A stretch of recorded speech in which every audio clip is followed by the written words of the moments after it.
महाभारत का युद्ध सिर्फ अस्त्र शस्त्रों का नहीं था। यह युद्ध था धर्म और अधर्म के बीच, न्याय और अन्याय के बीच। और इसी महासंग्राम में एक ऐसा क्षण आया जब खुद बलराम भगवान श्री कृष्ण के बड़े भाई भीमसेन को मारने के लिए अपना हल उठाकर दौड़ पड़े। क्यों फूटा बलराम का क्रोध? क्या सच में भीम ने तोड़ा धर्म युद्ध का नियम? और क्यों श्री कृष्ण को अपने ही बड़े भाई के सामने खड़ा होना पड़ा? कुरुक्षेत्र के अंतिम दिन जब रणभूमि पर सिर्फ कुछ ही योद्धा बचे थे, तब हुआ एक ऐसा निर्णय जो इतिहास के सबसे बड़े युद्ध का सबसे विवादित क्षण बन गया। आइए जानते हैं महाभारत की उस अनकही कथा को, जब न्याय और प्रतिज्ञा के बीच फंसा धर्म और भाई को बचाने सामने आए खुद श्री कृष्ण। महाभारत युद्ध के 18वें दिन की बात है, जब कुरुक्षेत्र की रणभूमि पर सहदेव ने दुर्योधन के शकुनी मामा का वध किया तो दुर्योधन अपने आप को बहुत कमज़ोर महसूस करने लगा। एक एक करके उसने अपने सारे योद्धाओं को खो दिया था, लेकिन शकुनी के मरने के बाद दुर्योधन से जैसे बुद्धि बल भी छिन गया, क्योंकि दुर्योधन शकुनी की बुद्धि से ही चला करता था। अब कौरव सेना में कृपाचार्य, अश्वत्थामा, कृतवर्मा और दुर्योधन के अतिरिक्त कोई विशेष योद्धा नहीं बचा था। युद्ध में दुर्योधन बुरी तरह घायल हो चुका था और थकान से उसके अंग अंग में बहुत पीड़ा हो रही थी। उसे अपने प्राणों की रक्षा का कोई उपाय नहीं सूझ रहा था, इसलिए उसने एक उपाय खोज निकाला। वह दूर जंगल में जाकर एक सरोवर में छिप गया।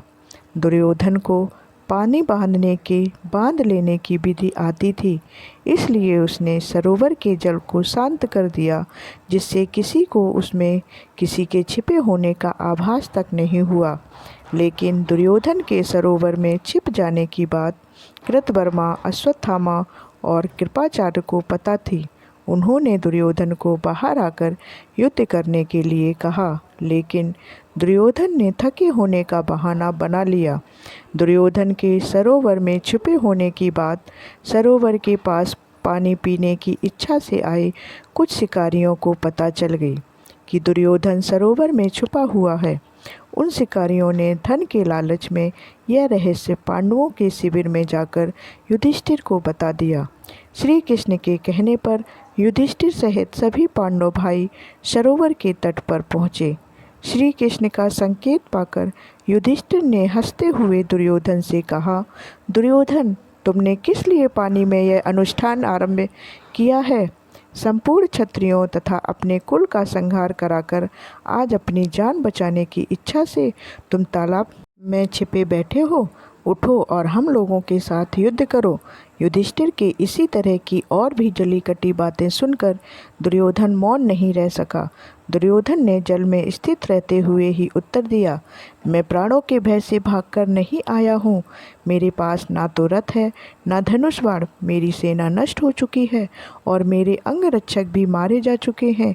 मैं अकेला ही रह गया हूँ और थक गया हूँ। विश्राम की इच्छा से यहाँ चला आया हूँ। युधिष्ठिर ने दुर्योधन से कहा कि तुम अपनी मर्जी के अनुसार पांडव भाइयों में से किसी एक को चुन लो, वही तुमसे युद्ध करेगा। यह सुनकर श्री कृष्ण ने युधिष्ठिर को भीम की प्रतिज्ञा की याद दिलाई और उसे एक गदा और कवच युद्ध करने के लिए दिया। दुर्योधन कम चालाक ना था। भीम को परास्त करने के लिए वह उसकी ओर बढ़ा। भीम ने उसे अपने निकट देख उस पर गदा का प्रहार किया। दुर्योधन बड़ी फुर्ती से पीछे हट गया। दोनों के बीच युद्ध होने लगा। युद्ध के बीच भीमसेन ने दुर्योधन की चालाकी भांप ली और शेर के समान गर्जन करते हुए बड़ी फुर्ती से उछलकर दुर्योधन की जांघों पर बड़े वेग से गदा चलाई। श्री कृष्ण जानते थे कि माँ की तेजस्वी दृष्टि से दुर्योधन का शरीर वज्र का बन चुका है, लेकिन उसकी नाभि के नीचे का हिस्सा कमज़ोर है। यह रहस्य जानते हुए श्री कृष्ण ने भीम को उसी जगह मारने का संकेत दिया। भीम ने अपनी पूरी शक्ति के साथ दुर्योधन की जांघ पर प्रहार किया। भीम के जोरदार प्रहार से दुर्योधन नीचे गिर गया। दुर्योधन के गिरते ही पांडव उसके निकट आए।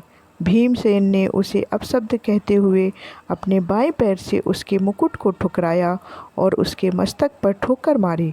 यह दृश्य देखकर युधिष्ठिर को अच्छा नहीं लगा और उन्होंने भीम को समझाकर अन्याय से रोका और दुर्योधन से खेद प्रकट किया। दुर्योधन को अधर्म पूर्वक मारा जाता देख बलराम को क्रोध से भर उठे। बलराम भीम को धिक्कारते हुए कहा कि नाभि से नीचे प्रहार करा गया है युद्ध के नियमों के विरुद्ध है। यह भीम का अधर्म और स्वेच्छाचार है।